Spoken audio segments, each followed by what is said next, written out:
This project started with a client request for an organic drone frame. The goal was not only to create a futuristic-looking shape, but to build a lightweight structure around real design requirements.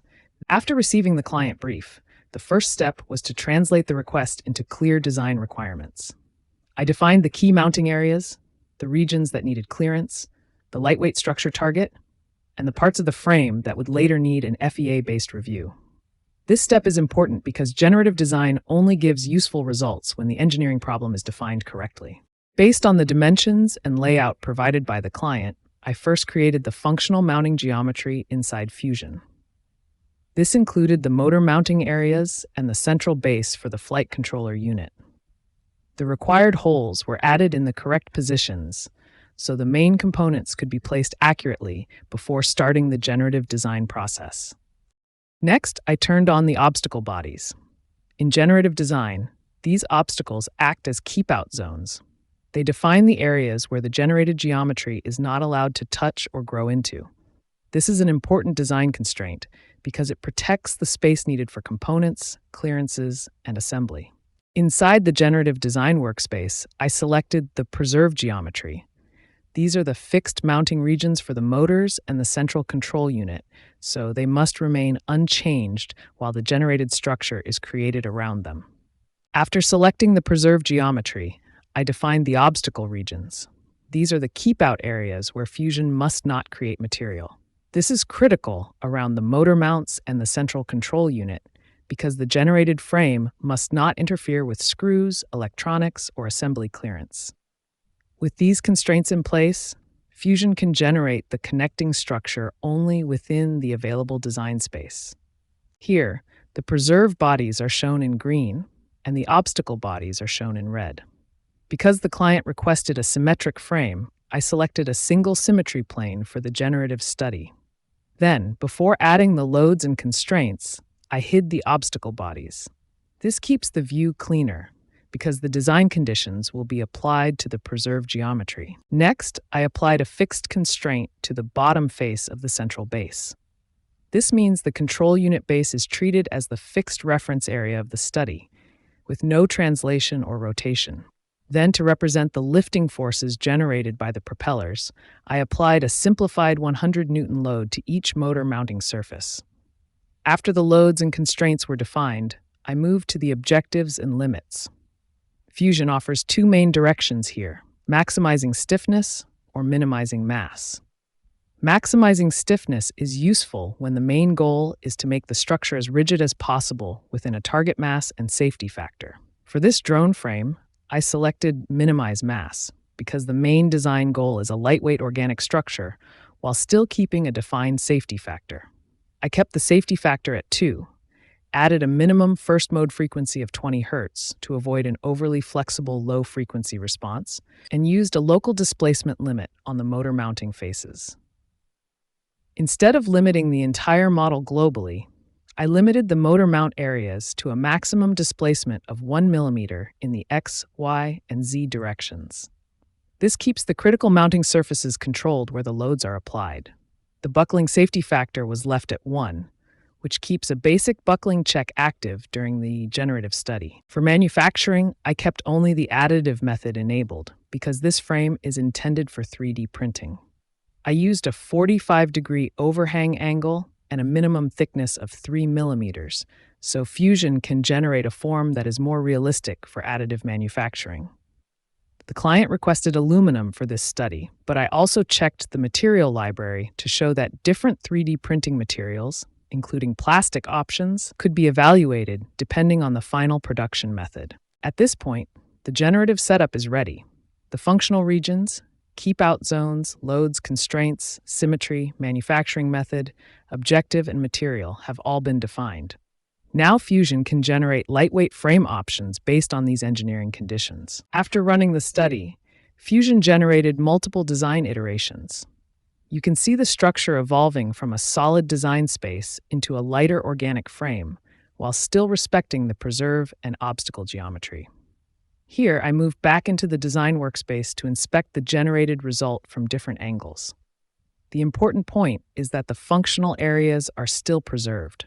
The motor mounting holes remain open, the motor mount regions stay usable, and the generated arms connect to these fixed regions without interfering with the obstacle geometry.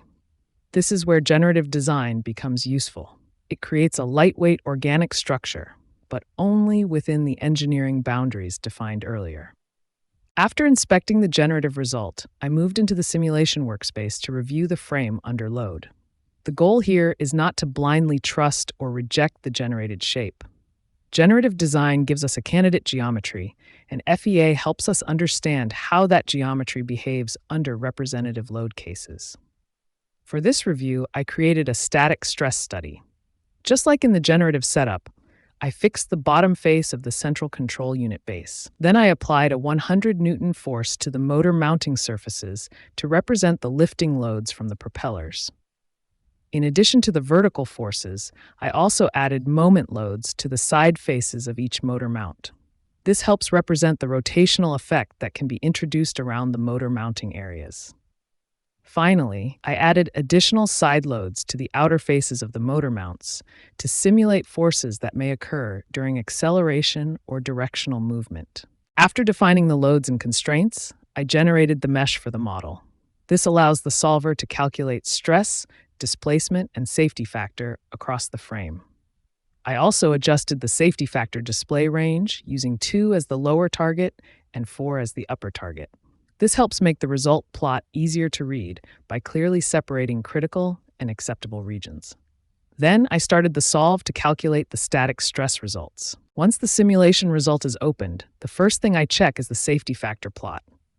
The full model appears in blue. In this display range, green represents the target safety factor range between 2 and 4. Red would indicate areas below the lower target, and blue indicates areas above the upper target. So under these defined load cases and with the selected material, the generated drone frame is stronger than the minimum target required for this study. However, I do not judge the design only by the color plot. I also inspect the model from different angles and check the actual deformation. At first, the frame may look highly distorted, but this is because the deformation is exaggerated for visualization. When I switch the deformation scale back to the actual value, the real movement is much smaller. Next, I check the von Mises stress result. Von Mises stress is a useful result for evaluating ductile materials, such as aluminum, because it helps identify whether the combined stress state is approaching a critical level. In this case, the maximum von Mises stress is approximately 62 megapascals. This is consistent with the safety factor result and shows that the frame remains within an acceptable stress level for the selected study setup. I also quickly review the first and third principal stress results to check the tensile and compressive stress behavior and to make sure there are no unexpected local stress regions. After that, I move to the displacement results. The total displacement around the motor mounting area is approximately 0.09 millimeters. This is one of the most important results because the motor mounts need to stay controlled. If these areas move too much, it can affect motor alignment, vibration behavior, and the practical usability of the frame. I also check the X, Y, and Z displacement directions individually to confirm that there is no concerning movement in a specific direction. Finally, I review the reaction force and equivalent strain results as additional checks. The equivalent strain remains around 0.002 in this setup. Overall, the result shows that the generative drone frame is not only organic and lightweight in appearance, but also mechanically reasonable under the representative static load cases used in this review.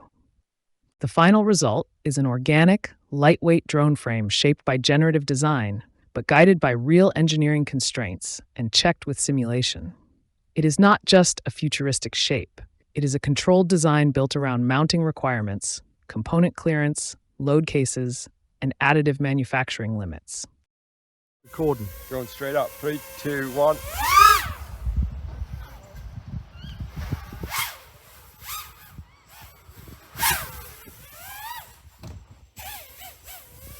Cool.